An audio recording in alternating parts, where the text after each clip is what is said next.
We have, of course, had our 5 a.m. update, courtesy of the National Hurricane Center. We still have a tropical storm on our hands, but listen up. This is expected to become a hurricane.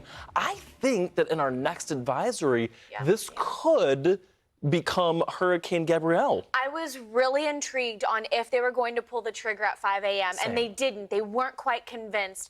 We did have some reconnaissance flying through the storm. This was yesterday. We had a C-130 fly through this thing, and you can see just how incredible a hurricane, this isn't a hurricane at the time, but just a tropical storm in general, looks from the sky, especially when you punch through an eye wall, and then you see that gorgeous eye. That we had some incredible imagery from Erin, which was one of the strongest storms we've had across the entire world for the year so far. As far as Gabrielle goes, it's still making that jog to the north. Bermuda at this point, you guys seem to be in the safe zone. We'll dive deeper into it. But it does look likely that Gabrielle will become a hurricane. If not by the 11 o'clock advisory, we'll definitely have Hurricane Gabrielle by the end of the day. I'm almost 100% certain on that one. 99.9, just to leave that one little 0.1% of who knows, because this hurricane season's been weird. In addition, we also have this area to watch that's moving off the coast of Africa, 30% chance of development. So that did go up just slightly from where we were sitting at yesterday, which was at a 20%.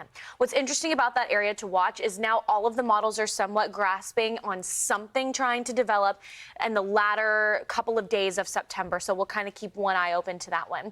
As far as Gabrielle goes, really for our entire show yesterday, it was sitting at around 50 miles per hour. You see how the wind speeds have increased in that 24-hour time span, 65 miles per hour. Slowing down in that speed, north-northwest at 9 miles per hour, but it is moving north-northwest. Eventually, it's going to take more of that sharp turn and get caught around that ridge of high pressure and then get sucked up within the westerly zonal flow. And when that happens, it'll probably speed up, but it would rapidly weaken due to the effects of the cooler water and the wind shear.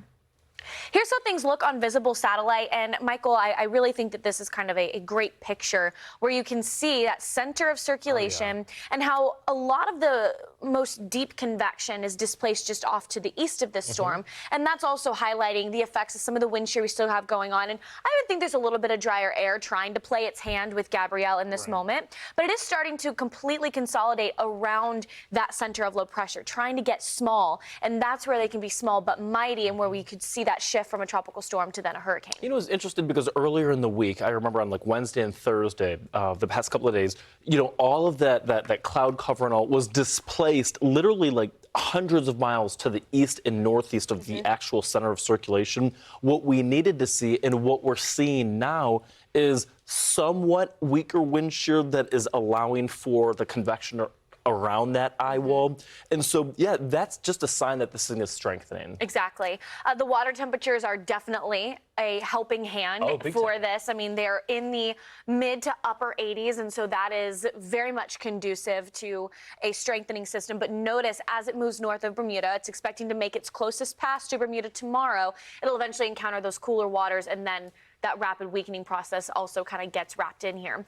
As far as Gabrielle and any sort of impacts to the United States, the National Hurricane Center did highlight we could see some swells. Now, this is not going to be anything comparable to Erin or what we had with that coastal storm, but we could see some elevated wave heights just off the coast of North Carolina, and that'll extend as far north as Atlantic Canada. But you can see we have this big trough digging across the United States, and that's helping to create at least that wind shear barrier. So no landfall expected, and really no landfall at all for Gabrielle at this point. Peak intensity of this, Category 2 yesterday. Some of the models were highlighting it could get up to a Cat 3, Cat 4. Now they're all in agreement of a Category 2.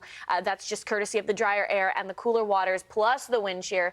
There's a lot going on for Gabrielle, but you know, it is our second hurricane of the season. And we've had 20, 25 days without a hurricane between Erin and now Gabrielle. It is kind of a historic low in regards to the tropics. Yeah, I was going to say, I'm excited to see the 11 o'clock advisory on that to see exactly what we'll see in terms of intensity and strengthening into that hurricane.